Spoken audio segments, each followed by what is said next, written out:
Hi guys, today I'm going to be showing you how to set up one of our bikes. This is the Taurus IC90 spin bike. Most spin bikes have the exact same setup in terms of height, distance and everything. The only thing that might vary slightly if you're using a bike at home or a bike in a different gym to join us on Zoom is you might have slightly different attachments or you might have a slightly different emergency stop.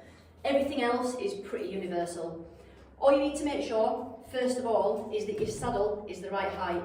Now on our bikes, down the right hand side, you've got numbers on the stem of the saddle, on the distance of the saddle, and on the stem of the handlebars as well. These are all adjustable.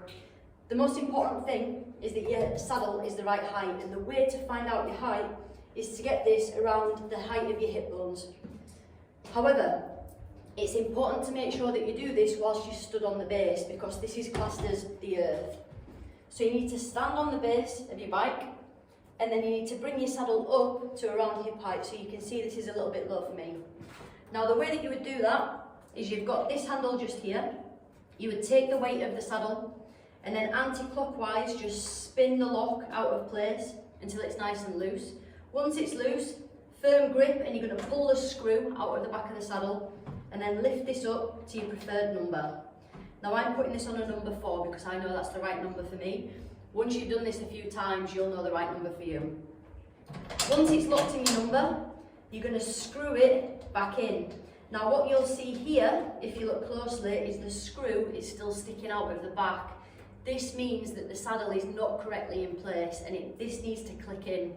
So what you're listening for is this. If you listen carefully, that means that the screw's now firmly in place.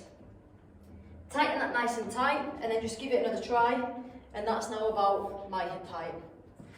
Once you've got the height of this, you can then sit on your bike and we'll start to figure out the rest.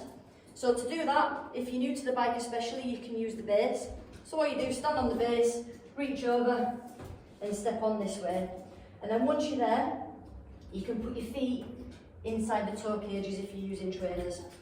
So what you want, drop nice and loose, so you've got a pincher at the bottom. Just unpinch it and loosen it, and then your toes are going to go right in the middle, right towards the end. Once that's right in the end, you're going to grab the stirrup and pull it all the way up so it's nice and tight, and then just feed it back through the little metal loop at the end so that just stays out of the way. Once that's in, push that foot down, opposite comes up, do exactly the same again. So we're going to pull stirrup up, in through the loop, and then we're in. So now we're nice and secure, we need to check that your handlebars are right. Now the first thing that you need to check is that you can reach to the end. Now it's going to be a bit of a stretch, but you should be able to stretch with a straightish back. If you're reaching right like this, it's going to be too far, but just make sure you can reach, your elbows can touch the bars, and that you've got a comfortable stretch.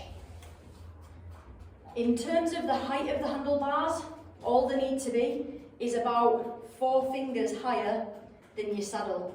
Now what you can do if you want is you can check that whilst you're still off the bike, and just put your elbow like this, and then you can adjust your handlebars here exactly the same as you would adjust here. It works exactly the same. Now if you find that you can't reach and this needs adjusting, then all you would do is step forwards on your bike, and you can put your weight now on your pedals because you've strapped yourself in. You've got a little lever at the back that you just pull up, and your seat should slide forwards and backwards to wherever you want it, and then you just push the lever back down, and that's it. Now in terms of actually checking the saddle height, just make sure that you can put your heel straight down and it's vertically underneath your hip. Now what you want is to be able to push your heel down without it forcing your leg to lock. If you're straightening your leg fully, your saddle's too high. If your leg's constantly bent all the way around, your saddle's too low. So you should be able to get a push down from the heel at the bottom with a slight bend in the leg, and then a comfortable bend up without your knees coming right up to the bars. And that's what you're looking for. That is about what it should look like. A nice straight back, and your chest should be in between your knees when you look down. That's how you know that it's correct. Now once you're actually in place, The other thing that you need to make sure is that you're pedalling correctly. This is a big one. Now a big habit in spinning is the push-pull-yank motion, where people push down one foot and they yank the toe cage up. And what that does is it puts too much pressure on the knees, it doesn't work the muscles correctly, or it doesn't work the muscles at all, and you're just forcing weight onto your joints. What it also does is it creates a lot of impact in your back because you're starting to bounce in the saddle. If you're bouncing in the saddle, something's not right with your pedalling. Now, what we have in spinning is a revolution, and one revolution is from the bottom, right round, and back to the bottom. That's one revolution. Now, what you want to make sure you're doing during that revolution is you're controlling the pedal all the way around, and to do that, this is what you do. On the way down, you're pushing from here, and to do that, you're pushing with the heel down there. At the bottom, you're going to turn the foot up and start to pull up from here.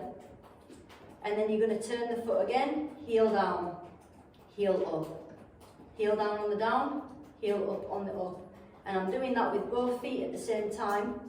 And if you can maintain that technique whilst you're spinning with both legs, you'll recruit a lot more muscle.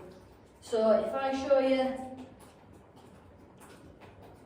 that's with correct technique. So I'm creating that full control of the rev, and my bum is staying nice and firm in the saddle. My chest is in between my knees, and I'm working all of my muscles. And what you also will feel if you're doing it right is you'll feel your calves working a lot, which is here, if you don't know where your calves are.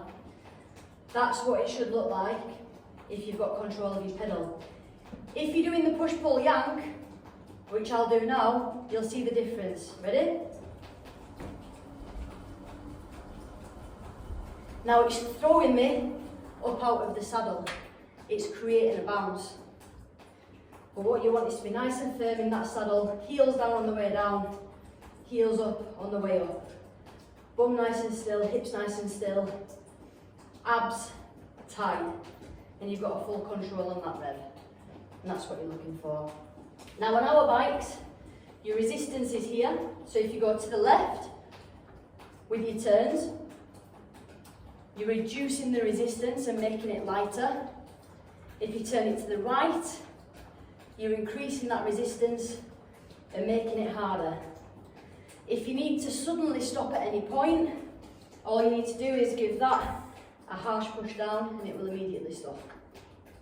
So, once you've finished with your bike, all you need to do, after you've brought your heart rate back down to a resting heart rate, you're going to bring one foot to the top, pull out of the loop, and then the top of the metal part of the stirrup you're going to flick away, and that will loosen your foot. You can then bring your opposite foot to the top, do exactly the same, so flick the metal away, and once you've done that, you can get off the bike exactly as you got on, and I'll do it this way so you can see, by just stepping on the stand at the back, and then you're stepping off there. And that is how you set up your spin bike.